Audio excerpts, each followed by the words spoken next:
आज हम सभी यहाँ पे अटल जी और सुशासन पर चर्चा करने के लिए इकट्ठा हुए हैं। सर्वप्रथम बात करते हैं कि अटल जी पर। अटल जी के बारे में जो भी जानता है या तो लेखक थे या तो प्रधानमंत्री के तौर पर जानता है। तो लेखक के तौर पर कुछ कविताओं को उनके सामने हम आपके सामने कहना चाहेंगे। अटल जी कहते हैं कि भारत कोई भूमि का टुकड़ा नहीं है, भारत एक राष्ट्र पुरुष है, भारत जीता जागता राष्ट्र पुरुष है। इसका नदी नदी हमारे लिए गंगा है, इसका कंकर कंकर हमारे लिए शंकर है। यह वंदन की भूमि है, यह अर्पण की भूमि है, यह अभिनंदन की भूमि है। हम जिएंगे तो इस भारत के लिए, हम मरेंगे तो इस भारत के लिए।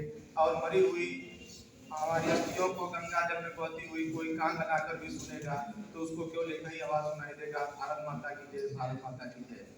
भारतीय राजनीति के अजात शत्रु भीष्म पितामह कहे जाने वाले अटल जी को लोग कहते थे कि good man but wrong party, मतलब कि अच्छे आदमी है लेकिन पार्टी इनकी गलत है। अब बात करते हैं अटल जी के जन्म के बारे में। अटल जी का जन्म 25 दिसंबर 1924 को ग्वालियर में हुआ था, मध्य प्रदेश के ग्वालियर में। इनके पिता शिक्षक थे और शिक्षक के तौर पर इनकी पढ़ाई अलग अलग जगहों पे होती रहती थी। और कॉलेज के समय से ही यह उपाध्यक्ष चुन लिए गए थे छात्र संघ के चुनाव में। अब बात करते हैं अटल जी के सुशासन के बारे में। अटल जी का सुशासन में शुरुआत था जब 1939 में यह आरएसएस राष्ट्रीय स्वयं संघ में ज्वाइन कर लिए थे। यहीं से इनकी राष्ट्र प्रथम की भावना को यहाँ से ओतप्रोत होकर ये आगे अपना कार्यभार संभालने लगे। यह संघ की शाखाओं में नियमित रूप से जाने लगे। सन 1947 में इनको राष्ट्रीय स्वयं संघ का विभाग प्रचारक बना दिया गया था और पूर्णकालिक सदस्य भी इनको घोषित कर दिया गया था।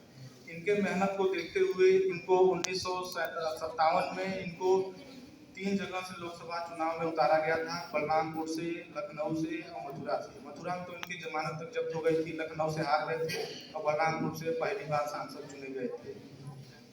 और इनके सुशासन में देखते हैं कि जब 25 जून 1975 को देश में आपातकाल इंदिरा गांधी सरकार द्वारा लगाया गया था तो इन्होंने 18 महीने जेल में काटे और जेल में काटते वक्त ही इन्होंने कई कविताएं लिखी और इंदिरा गांधी सरकार का विरोध किया कविताओं के माध्यम से।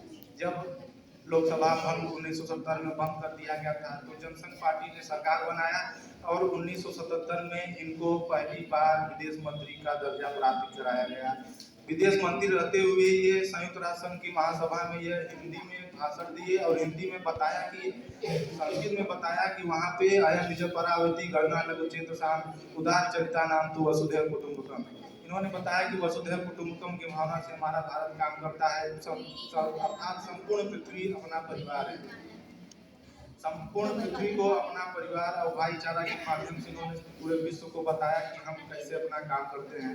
6 अप्रैल 1980 में जब इन्होंने बीजेपी की स्थापना की आडवाणी जी के साथ मिलकर तो इनको पहली बार इनको बीजेपी का अध्यक्ष चुन लिया गया था। इनके नेतृत्व में 1984 में इनके नेतृत्व में 1984 में बीजेपी ने चुनाव लड़ा और मात्र 2 सीटें ही जीतकर सामने आई।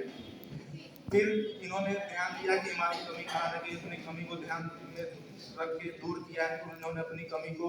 फिर 1989 में इन्होंने फिर से लोकसभा चुनाव में उतारा लोगों को और 85 सीट जीतकर बीजेपी सामने आई थी। भारत देश की दूसरी सबसे बड़ी पार्टी बीजेपी उस वक्त बनी थी इनके नेतृत्व में। फिर मई 1998 में पोखरण में इस्माइली मुद्दा के नाम पर चलाकर राजस्व